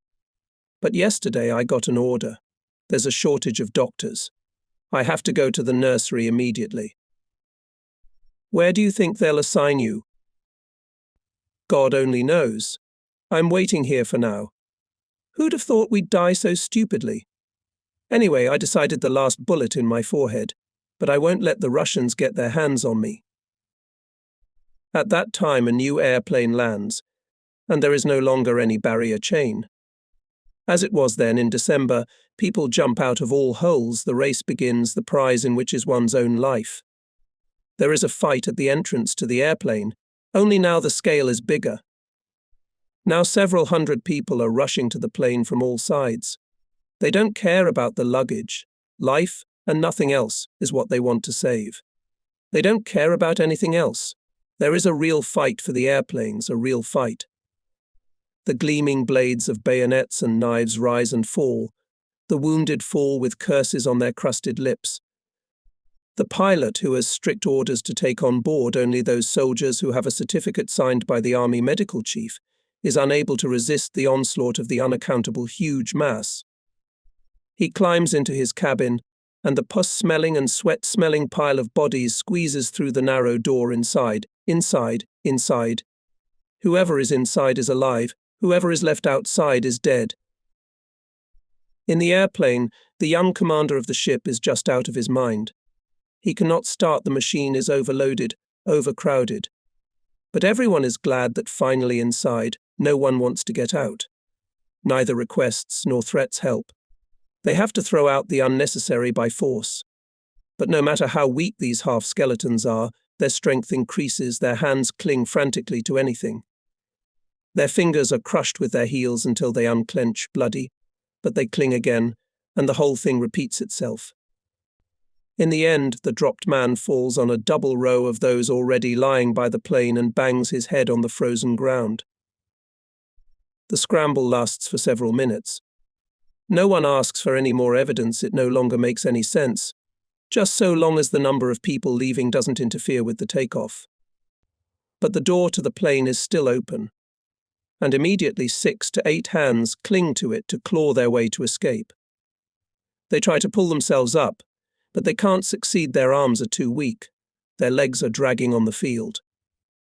But they still won't let go, even as they are hit in the joints, clinging frantically to the fuselage in desperation. Gunshots sound, and the arms finally fall off. Those who just wanted to fly away are now lying in the snow, exhausted, half dead, and medics from the big tents are rushing to them. The airplane is already starting, rising into the air and taking a course to the southeast. At that moment, something falls from it, a soldier who tried to fly away. The heavy sound of impact is heard. It is a fall into hopelessness, into a cauldron, into death. Then I go to my convoy. The men are already in the know. One officer of the head of the wagon last night brought the news of the disbandment of the division. I'm giving orders to wind things up. The bulk of the equipment is to be transferred to the Army's engineering supply depot. Trucks, except for 3, should be transferred on the spot to the 305th Division. After that, the sappers to get on the remaining vehicles and go to the flower pot, where they will receive from me the last order. January 7th. Just before dawn, I am called to the telephone. This is one division speaking. I ask you to come to me immediately. The other commanders are on their way. I arrive in Razgulievka. Around depressed faces. Here is also Colonel Eichler, Major Shachart, commanders of Reconnaissance Battalion, Anti-Tank Division and Communications Battalion. I'm the 7th. One regiment is no longer there. He disbanded, and Lieutenant Colonel Wolf on illness evacuated by airplane. After me are the head of the personnel department and the head of the rear of the division. Now everyone is assembled. The first staff officer goes to report to the general. Von Schwerin looks very serious and sick. Nodding his head greeted us, and without much preamble takes a seat at the head of the table. Gentlemen, the reason for today's meeting of commanders and chiefs is sad. Our infantry division is being disbanded. Effective immediately. Before we part, it is necessary to find out everything to the last detail, because I have been summoned to the army commander for today, and tomorrow I have to leave by the highest order. I have nothing to tell you how hard it is for me. That's great. It's like a bomb exploded. So, disbanded our division, scattered in different directions. The division in which we fought across Europe, liquidated, away from its rear garrison. 160 in short, with a stroke of a pen, what had hitherto bound us all together is severed. In each unit there are still a few people who fight in this division since the early days of the war. They are left so few, but it binds them even more tightly. And now to part with them. For 2.5 years I commanded a company in my battalion, and now for 3/4 of a year I have been its commander. I not only know the names of the soldiers, I know them. I'm the 6th Battalion commander and the last. It's bitter. But doubly bitter when I think about the fact that it was under my command that the battalion suffered the greatest losses on the Don and here, at Stalingrad. From 730 men remained a double-digit figure. This force disintegrated into pieces in my hands. I could not hold it. And now it's all over. I call myself a commander. I've just become a major, but in reality I'm just a speck of dust. No amount of rank will help. No, it's not the stroke of a pen under an order that eliminates us. We were liquidated by what happened here, at the walls of Stalingrad. For months, the division no longer exists, and without this order. The general says, only one regiment remains. It is transferred to the 305th Division. In it will be reduced to the remnants of our unit's infantrymen, sappers, scouts and communicators. Artillery regiment and rear entirely transferred to the neighbouring division. Worst of all, the anti-tank division, it is disbanded completely. Officers and privates of the division headquarters depart with the general. With them together and the commander of the communications battalion. Except for the units that are transferred completely, all commanders are transferred to Eichler's regiment and used there according to the need, regardless of their specialty. And for you, the general turns to me, I have a special surprise. Paulus appointed you 261 commander of the Sapper Battalion of the 16th Panzer Division. Your predecessor was killed. Calmly hand over your business, and then appear in person to the commander. In about 2 weeks, I think. So, I'm staying in the cauldron. Great, I didn't expect anything else. I'm being handed a completely foreign unit. How strong it is, no one can say. Under the present circumstances, I was transferred to a completely unfamiliar unit, to a completely motorized battalion, where not a single gram of fuel could be found, and my old comrades, who would be so useful to me in the new place, were distributed among infantry units, regardless of their faces. That's all I really needed. Later today, the general finishes his speech. I ask everyone to come to my place for a small farewell party. After talking with Eichler and returning to the flower pot, I decide so Fiedler will command an infantry company, and Franz will take command of the regimental sapper platoon, the remnant of my battalion. Rembold, Tusch and Hertgen, Adajan and von der Haidt will go as platoon commanders to Eichler, and the doctor will take over the so-called supply company, which consists of 200 lightly wounded men. Berger will stay with me. Glock, Lenz, Tony, and also Baseman will later be taken with me to the battalion. Everyone's face was stretched out. It couldn't have been otherwise. The idea that our battalion no longer exists is particularly difficult to reconcile with Paul Fiedler, a freshly promoted captain, and Franz and Rembold, who has just become an Oberleutnant and a lieutenant. Even Hertgen, quickly acclimatized to the battalion, cannot hide his disappointment. 262. Truly a pity, he says. Well, nothing. See you in Koblenz, in the sky, or in Siberia. After several hours spent in the general's dugout, where we indulged in reminiscences, wished the general all the best, and he himself assured us. After a touching farewell, at which von Schwerin even wept a little, and after a sleepless night, when I was saying goodbye to that piece of the motherland which the now lost battalion had been to me, I set out in the morning for the nursery to give new orders to the wagon units in person. Besides, I wanted to see on the spot how our property was faring. At the very moment when I cross the railroad at Gumrak, I see a long convoy of vehicles passing by the last houses of the village in the direction of Pitumnik. On the cars I see the Lorraine Cross, which is the distinctive sign of our division. On the front car, black, white, red flag, our divisional standard. Everything is clear. The division headquarters is on a long journey. I decide to see who and what is sent by air to the homeland. At the airfield reigns feverish haste. The column enters. Everyone quickly get out of the cars. The airplanes are ready for departure. Outsiders are not allowed on the field guard. While an air battle is playing out above us, and one Messerschmitt is deftly trying to rise above 2 Russian fighters, the doors of the grey-white planes open, and now the first officers are sitting inside. The denmen can hardly keep up with them. With boxes, suitcases and linen bags, they trot after them. 2 motorcycles are loaded into the airplanes. While they are dragged upstairs, and it is not easy, because the weight of their solid, I have time to talk to the staff clerk, in whose eyes glowing 263 joy of unexpected rescue. He is so intoxicated with this joy that he is ready to give the most detailed answers to all questions. General wants to immediately after landing, presumably in Novocherkassk, as soon as possible to move further west, according to the order, of course. Car, unfortunately, in such a small plane cannot be dragged, so we are carrying 2 motorcycles, both fueled to the top. That's right. If we're already written off, why leave us gasoline? It's important that this gentleman with an old soldier's name has something to get away to the rear, even if the transport is so unattractive. Besides, it makes such an excellent impression, a general on a motorcycle, quite according to the field regulations. You can see at once where he came from, that he has smelled a lot of gunpowder. It smells like the hero of Stalingrad. 2 Russian prisoners of war are also put on the plane. This is necessary, although at first it seems incomprehensible. But 2 motorcycles require 2 engine fitters. No one would deny it. And the departure is so sudden, where to find time to find 2 soldiers in the sapper battalion and take them with me?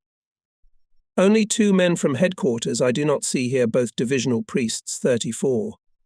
One of them I wanted to give a letter home. Just a few lines written in a terrible hurry. Pater? Pater? The scribe strains his memory. Arda, both priests are being left here. After all, each of them is already over 70, and there is not enough room in the airplane for even the most essential luggage. Ah, Mr. General is especially sorry about this, because he has so much respect for the church. But you have to choose Pater, motorcycles or locksmiths, 264, what is more important? Here everything decides the war, what is necessary for it. And you can somehow do without a priest, no matter how hard it is. Everyone can understand that, even a pious man. What's in these crates? Ah, groceries. You've got to take care of yourself. It's only a 2-hour flight, so we could do without food. But who knows what it'll be like down there after we land. We have to provide for ourselves. Yesterday, each departing was given 10 cans of canned meat and a loaf of bread, finally filled their bellies again. And the leftovers? Of course we take them with us. What else should we do with them? Leave them for the troops? Or give them to the wounded? What's the point? There won't be enough for everyone. Only many will feel offended. No, there's nothing wrong with division headquarters. They take care of their men. Yes, that's true. Everyone thinks only of himself. Hand washes hand. The intendant takes care of Mr. General's good food. He even brings cigars for him. For that he himself is taken. The head of the what you order department does everything himself, if possible not burdening Mr. General with all sorts of trifles, and for this he is taken. The general orders a special ration of chocolate for the brain trust of his headquarters, but he himself will have less work and more time to solve the question, can a man become an officer if his father is a peasant? Clouds gather in a bunch. The sky also somehow understands that Mr. General needs to fly from the cauldron. It is necessary to hide the departing planes from the eyes of the Russians. The precious cargo will be unloaded safe and sound somewhere behind, where the danger is not so great. And ahead of everyone will proudly stride the commander, who got out of the hardest corner of Stalingrad, the factory Red October. On the wide flying field you can see the dugouts covered with fresh snow. They resemble mole holes or anti-tank obstacles after a wave of tanks rolled over them. At the top of the stairs leading steeply downward, impatience itself stands in the guise of half-stiffened soldiers, gazing into the sullen winter sky from which help comes at unbearably long intervals. A cry for help falls silently from their tightly compressed, whitened lips. They look like brothers raised by one harsh father war, and each of them has taken a hefty beating. They resemble each other to the point of indistinguishability. Individuality has been erased. Suffering and hardship have taken their toll on their stubbled faces. Deep wrinkles in their yellowed skin sharpened their bulging cheekbones. Wrapped in blankets and shawls with blackened bandages, they are one family waiting anxiously for rescue. As one snowflake is driven by the wind to another, I meet the gaze of one of them emerging from his underground shelter. Why, it's Dr. Huneman, my old friend Karl Huneman. He, too, has recognized me and is now approaching my car with short steps. We shake each other's stiffened hands. Don't look so surprised. I'm not one to snoop about airplanes, he exclaims. So what are you doing here at the airfield? I ask. I've just arrived and I'm waiting for orders for further assignment. I was at home in Koblenz for Christmas. No one there knew anything about the breakup of the army. On my way back to Berlin, I visited my brother General. I told you about him once. He made it very clear. We're here as decommissioned men. No one else can help us. Then why did you come here? Because we're death row candidates. You think it's voluntary? You're wrong. It's not what I wanted, believe me. But yesterday I got an order. There's a shortage of doctors. I have to go to the nursery immediately. Where do you think they'll assign you? God only knows. I'm waiting here for now. Who'd have thought we'd die so stupidly? Anyway, I decided the last bullet in my forehead, but I won't let the Russians get their hands on me. At that time, a new airplane lands, and there is no longer any barrier chain. As it was then in December, people jump out of all holes, the race begins, the prize in which is one's own life. There is a fight at the entrance to the airplane, only now the scale is bigger. Now several hundred people are rushing to the plane from all sides. They don't care about the luggage. Life and nothing else is what they want to save. They don't care about anything else. There is a real fight for the airplanes, a real fight. The gleaming blades of bayonets and knives rise and fall. The wounded fall with curses on their crusted lips. The pilot, who has strict orders to take on board only those soldiers who have a certificate signed by the Army Medical Chief, is unable to resist the onslaught of the unaccountable huge mass.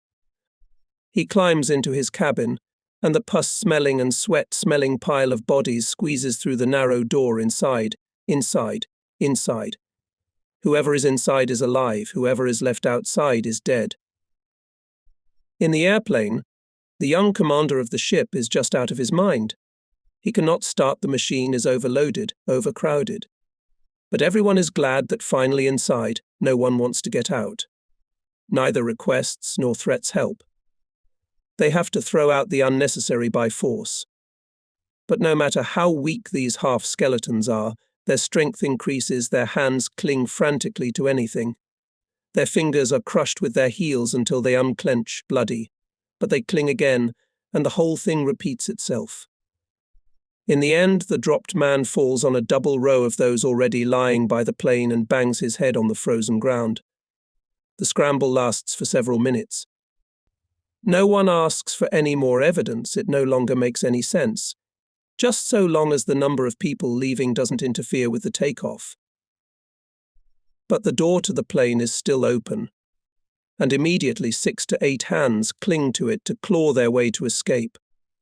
They try to pull themselves up, but they can't succeed, their arms are too weak, their legs are dragging on the field. But they still won't let go, even as they are hit in the joints, clinging frantically to the fuselage in desperation. Gunshots sound, and the arms finally fall off. Those who just wanted to fly away are now lying in the snow, exhausted, half dead, and medics from the big tents are rushing to them. The airplane is already starting, rising into the air and taking a course to the southeast. At that moment something falls from it, a soldier who tried to fly away. The heavy sound of impact is heard, it is a fall into hopelessness, into a cauldron, into death. Then I go to my convoy. The men are already in the know. One officer of the head of the wagon last night brought the news of the disbandment of the division. I'm giving orders to wind things up. The bulk of the equipment is to be transferred to the Army's engineering supply depot. Trucks, except for 3, should be transferred on the spot to the 305th Division. After that, the sappers to get on the remaining vehicles and go to the flower pot, where they will receive from me the last order. Today is January 8th. It is a day unlike any other. It requires the command to make an important decision, the most important decision it can make at this moment. What that decision will be, none of us know. We only know one thing: the decisive word can only be spoken within 24 hours. Everyone who belongs to the 6th Army knows this. Hundreds of thousands of Russian leaflets have taken care of that. They've been dropped over us all day long by slowly circling Soviet planes. A deluge of thin leaflets poured down on us. Whole packs and scattered, picked up by the wind, they fall to the ground, red, green, blue, yellow and white, all colours. They fall on snow drifts, on roads, on villages and positions. Everyone sees the leaflet, everyone reads it, everyone saves it, and everyone expresses his opinion. An ultimatum, capitulation, captivity, feeding.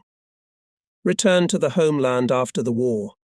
All this flashes through my brain, changing each other, inflaming minds, causing heated debates. I have such a matte white leaflet on my desk in the dugout. True, Berger, as ordered, crossed it out with a red pencil and wrote across it enemy propaganda, emphasizing these words twice. But this is not a leaflet like all those that have been dropped on us so far. Much depends on it. One might say everything. It says clearly and distinctly, to the commander of the German Sixth Army. To the commander of the German Sixth Army, Colonel General Paulus, or his deputy. The 6th German Army units of the 4th Panzer Army and their attached reinforcement units have been in complete encirclement since November 23, 1942. The Red Army units have surrounded this group of German troops in a tight ring. All hopes for the rescue of your troops by the German offensive from the south and southwest have not been justified. The German troops that rushed to your aid have been defeated by the Red Army, and the remnants of these troops are retreating to Rostov. The German transport aviation, transporting to you hungry rations of food, ammunition and fuel, in connection with the successful, rapid advance of the Red Army, is forced to change airfields frequently and fly to the location of the surrounded from afar. In addition, the German transport aviation suffers huge losses in aircraft and crews from the Russian aviation. Its assistance to the encircled troops becomes unrealistic. The situation of your encircled troops is difficult. They are experiencing hunger, disease and cold. The harsh Russian winter is just beginning. Severe frosts, cold winds and blizzards are still ahead, and your soldiers are not provided with winter clothing and are in severe unsanitary conditions. You, as the commander, and all officers of the encircled troops understand perfectly well that you have no real possibilities to break the encirclement ring. Your situation is hopeless, and further resistance is of no use. In the conditions of the current hopeless situation for you, in order to avoid bloodshed in vain, we suggest that you accept the following terms of surrender. All German encircled troops led by you and your staff to stop resistance. You are to transfer to our disposal in an organized manner all personnel, armament, all military equipment and military property in good condition. We guarantee all officers, non-commissioned officers and soldiers who have ceased resistance life and safety, and after the end of the war return to Germany or any country, wherever the prisoners of war wish to go. All personnel of the surrendered troops will retain their uniforms, insignia and orders, personal belongings, valuables, and the highest officers and cold weapons. All surrendered officers, non-commissioned officers and soldiers will be immediately provided with normal food. All wounded, sick and frostbitten will be given medical attention. Your answer is expected at 15 Moscow time on January 9th, 1943 in writing through your personally appointed representative, who is to follow in a car with a white flag on the road Koni-Kotlubin station. Your representative will be met by Russian trusted commanders in the area B0.5 km southeast of passing track 564 at 15 on January 9th, 1943. If you reject our offer of surrender, we warn you that the troops of the Red Army and the Red Air Fleet will be forced to deal with the destruction of the encircled German troops, and you will be responsible for their destruction. Representative of the Supreme Headquarters of the Red Army. Chief Command of the Red Army. Colonel General of Artillery Voronov, Commander of the Don Front. Lieutenant General Rokossovsky. That's right. The facts are stated soberly, without any exaggeration. That we are in an iron ring every one of us knows. That after the collapse of the offensive of Gotha's army we can no longer be rescued from the encirclement also clear. A new attempt to rescue us could be made only after thorough preparation, and we can't hold out that long. Daily airlifted hunger rations are too meagre. The Luftwaffe transport units, with the best will, can't deliver more than that. Hundreds of airplanes have already been shot down and are lying on the ground. Our reserves are far from inexhaustible. No, it would be naive to believe that we can stay here and wait until, say, a new operation is undertaken in the spring to bail us out. But another possibility is no longer realistic: to break the encirclement with concentrated forces and move westward. The time has passed. Now it's too late. The whole army suffers from suffocation, wandering in the labyrinth, curled up in the snow without strength. No matter how you spin it, but come to one conclusion: the days of the German troops, squeezed into a narrow space, are numbered. The dying army is not able to bind any significant enemy forces, and we have no other task. Consequently, it is pointless to continue the bloodshed. Surrender is a demand of reason, a demand of comradeship, a demand to reckon with the fate of countless wounded soldiers, who for the most part lie in cellars without any medical care. Such a surrender is without prejudice to the dignity of the German soldier. The units in their entirety will march on a march of honourable captivity. We have done everything in our power. No man, no soldier in the world will reproach us for this surrender. Even Bluchery surrendered at Ratko because he had no more powder or bread, but not a single story has ever occurred to him to reproach him for this unsoldierly behaviour. History has seen a good deal in centuries. Victories and defeats have succeeded each other in innumerable numbers, but every nation has had glorious names to be proud of. The propaganda Russians do not take prisoners, pursuing a very definite goal, has lost its power for us. The radio appeals of captured German soldiers, their statements placed on leaflets together with their photographs, refute this statement.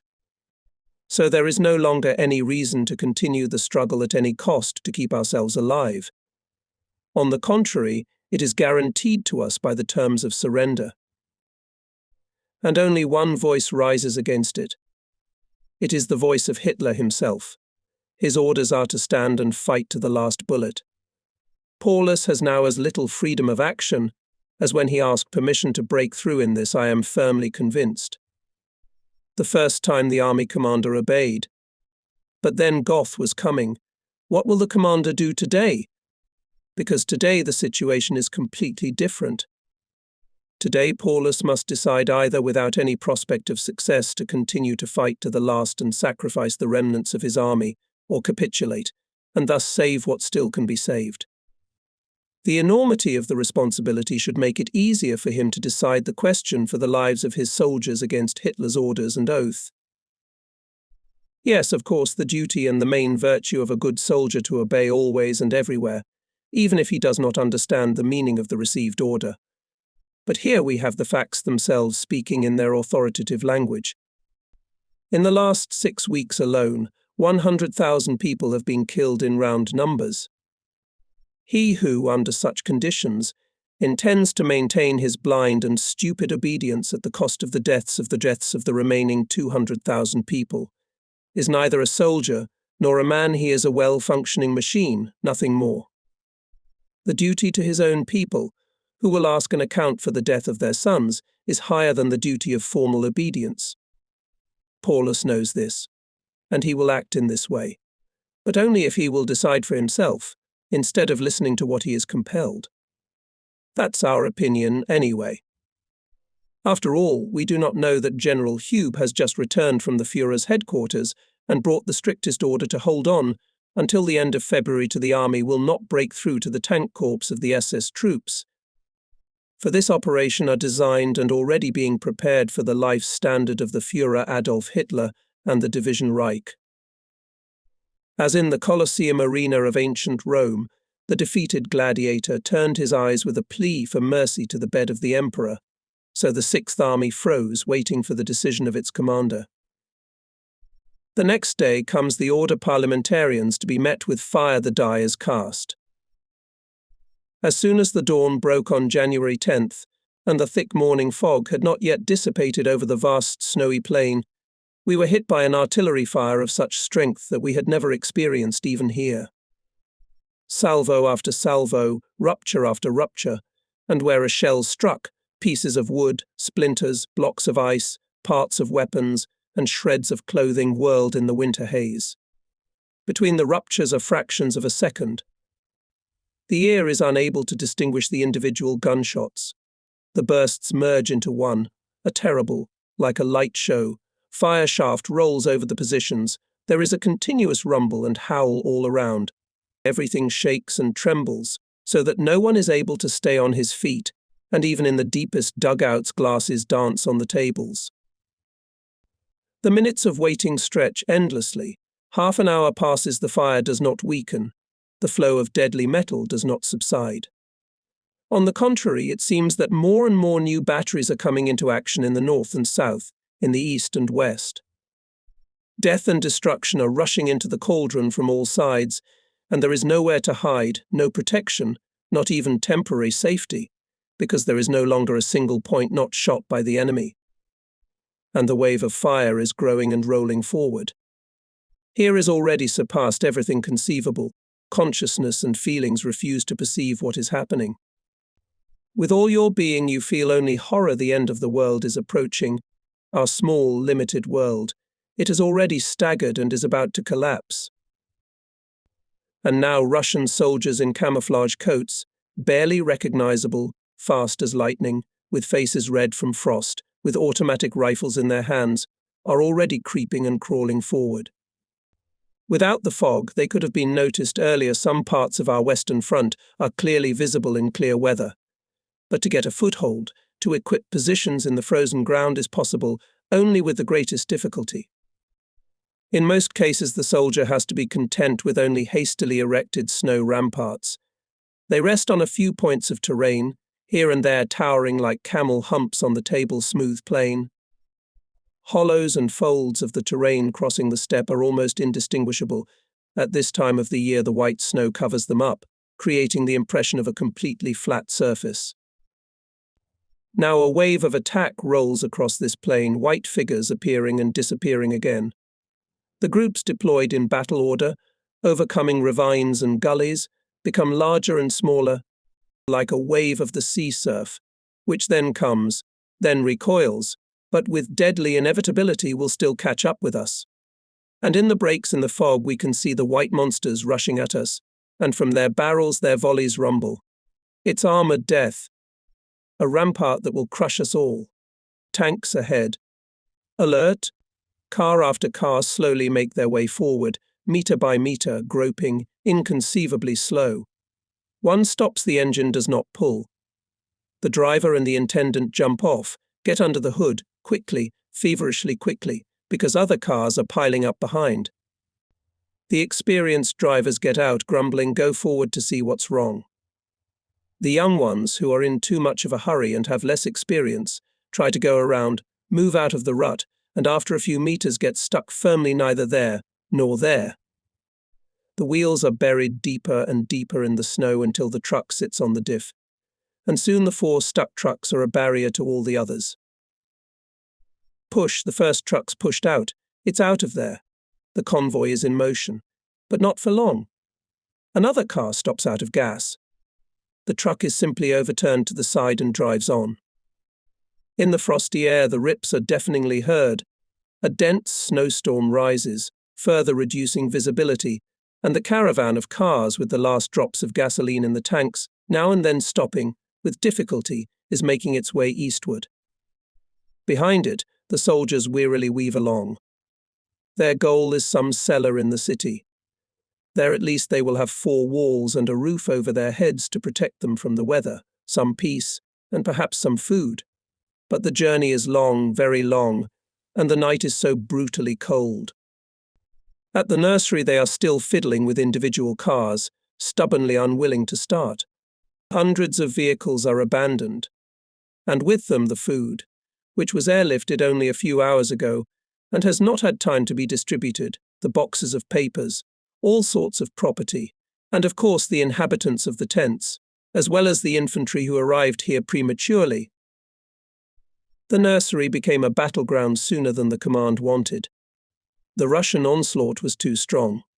It is now midnight, maybe even a little later, but there is nothing to think about resting for the night. The enemy is already shelling new positions, but what does the word positions mean here? Pathetic holes in the snow, like everywhere else, and large caliber shells systematically blow people to shreds, smash equipment. 3 hours have passed since the first lightly wounded men went on the road. The picture has changed. On the road along the railroad embankment now moves the embodiment of human grief. A small fraction of the journey is behind us, but dozens of wounded and exhausted have already been left lying in the snow. It began immediately after leaving the nursery. At first they tried to lift them, to put them on their feet, to support them. It is clear that we have to carry them. It is a comradely duty. Even if you can hardly move your legs, you have to. You know them for a long time. We had suffered together on the front line. It binds us together, especially in trouble. Falling people are picked up under the arms and dragged, otherwise you can't call it. But there are more and more of them, and there are fewer and fewer supporting hands. For a minute they stop near the fallen, but it is impossible to help him. The wind is howling, the frost is penetrating to the bones through the torn uniforms, and the column is still tramping in one place. What to do? Leave him lying here? It's death, but he can't be helped. And you can't stand longer. It's no use to anyone. You're only calling for your own death. And with a heavy heart you walk on, and the laggard falls into the beaten track. He waits. He still hopes for someone who will come to his aid, waits for compassion and mercy, for a saving truck. He feels overwhelming fatigue, his eyelids close. He rises once more and looks back. But no one is coming, no one and nothing. And then hope fades, and with it he himself. He slowly sinks down and falls into slumber.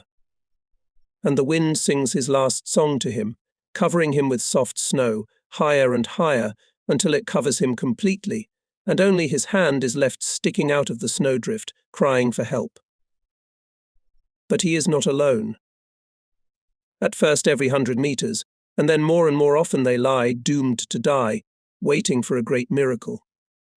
They try to crawl despite their painful wounds, frostbitten hands and feet. And when a bunch of the same soldiers who can hardly move their legs and are ready to fall by them, they pray, incantations, curses. The words help. Comrade are heard until the footsteps fall silent in the distance, and the loneliness returns. They call for God's help, make vows, fold their hands in prayer, mutter Our Father. The last convulsion, the last breath, and then the head falls to the side. Their mouths and eyes are open. Even after death they throw their mute complaint into the dark night. Where the railroad embankment turns steeply, 3 empty freight cars stand on the rails. They offer shelter from the wind, and several soldiers climb inside before collapsing. Their numbers are growing, 30 men now. Perched against the walls, they look around frantically, rubbing their hands together. Their feet are already frostbitten. Their last hope is for a truck to pick them up. 2 lie outside, pressed against the snow, staring into the distance in the melancholy light of the slightly dawning dawn. And the crowds of the stronger and more enduring continue on their way. Supporting their wounded and frostbitten comrades, they barely move their legs, straining their last strength. It is more than a cramp. Before them, they know, is salvation. That salvation is Stalingrad. The vast pile of ruins seems to them a paradise.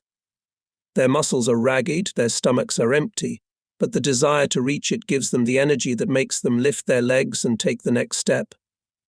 Many are already exhausted, giving the last little bit of strength to their wounded comrades, and are themselves victims of this terrible night, left lying on the roadside with the one they tried to save. Behind, in the nursery, they finally manage to get the truck in motion. The tactical sign of the bomb battalion is discernible on it. At the wheel of this last vehicle sits Glock. The other 2 trucks are already on their way. They want to reach the flower pot, where the battalion commander summarizes the final line in his war diary. The truck is packed to the brim with soldiers and wounded, with our treasurer squeezed in between. The truck lurching, sneaking through the blizzard, sometimes only for a moment flashing its headlights to illuminate the way. There are snow-covered hills on the road. The truck bumps into them, the engine roars. First gear on, gas, full throttle. The wheels overcome the obstacle, crush it with the weight of the car. A crack and crunch is heard, as if the wooden legs of a chair break, the flattened pieces stick to the cylinders, and, frozen, spin with the wheel until they fall off at the nearest corner. In front, Glock sits behind the windshield. He doesn't see this, and nonchalantly drives the 3-ton truck forward. The soldiers, standing and lying huddled in the back of the truck, also feel only tremors, thinking, probably, that they are pieces of ice, stones or tree trunks. In this cold, their souls are barely in their bodies. Every rare pulse beat echoes in their ears like a bell strike, like a funeral bell ringing over the fortress of Stalingrad. The car overtakes a group of 3 soldiers. The one in the middle is sitting on a rifle, to which the other 2 are frantically clinging. It doesn't take long for these 2 to carry him through. They fall with him and lie helplessly in the snow. Glock stops the car and, although everyone is strongly against it, puts them in. The wounded man is lifted into the back, and now he sits among the others with his broken leg. But with this, the last possibility of help is exhausted. There, on the railroad embankment, where the freight cars are parked and where they have long been waiting for help, the truck is surrounded by a crowd of the living dead. With sunken eyes and arms as thin as whips, they seem to come from the other side of the world. They appear right in front of the front bumper, so the driver has to brake sharply and stop. "Take us with you, we can't go on, we're finished." Bony fingers cling tightly to the sides of the car. Half-skeletons cling convulsively to the fenders and radiator. To the left and right, death itself peers through the glass into the cabin, 6 or 7 yellow, frightful faces. And behind them crowds a shapeless mass of almost incorporeal beings who were once human and want to be human again. They encircled the car in a solid ring, cramped, clinging to it.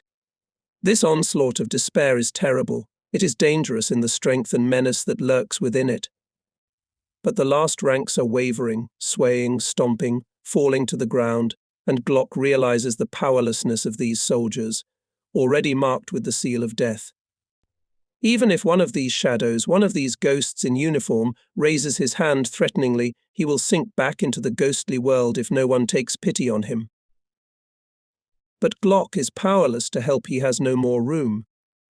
He opens the door and explains to them. He points them to the back of the truck, which is packed like herrings in a barrel with kennel soldiers, then shakes his head and says firmly, "No." But no one backs down. They don't understand the pleas or the threats. They don't want to understand it. They want at all costs to get the hand that is already grabbing them by the throat away from them. The onslaught on the car intensifies, the mass of the desperate grows. The situation becomes more and more dangerous. Suddenly someone's bayonet flashes. Glock feels a blow in his leg. He slams his fist into someone's face, slams the door shut, gives the gas, and the wheels go into motion. Drops of sweat appear on his forehead. The conversation with death is over. He drives the car farther east. The nursery is taken. The heart of the army has stopped. But the brain still does not want to recognize this fact, does not want to draw a conclusion. Fight on, are the only words heard from the command. So, to the last bullet.